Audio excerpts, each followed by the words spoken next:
இப்போ கோர்ட்ல என்ன நடந்துகிட்டு இருக்கு? புரொடியூசர் தரப்புல என்ன நினைச்சிட்டு இருக்காங்க? அவங்க திருப்பி ரிவைசிங் கமிட்டி போறாங்களான்னு தெரியல. ஆனா விஜய் அவர்கள் இத பத்தி பேசாம இருக்கிறதே ஒரு அரசியலோ அப்படின்னு பார்க்கப்படுது இப்போ. நீங்க என்ன நினைக்கிறீங்க? அதாவது அதுக்கு 2 காரணம்.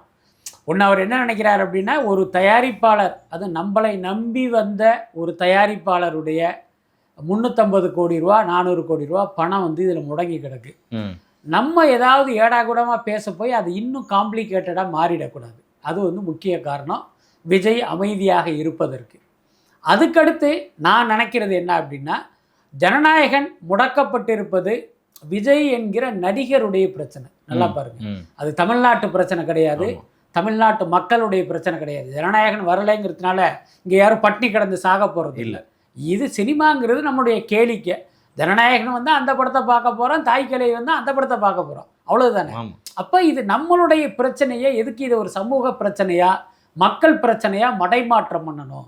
அது வேண்டாம். இந்த படத்துக்கு வந்த பிரச்சனையை நாம எதிர்கொள்வோம் அப்படின்னு நினைச்சு கூட அவர் பேசாம இருப்பதற்கு வாய்ப்பு இருக்குது. என்னுடைய யூகம் தான்.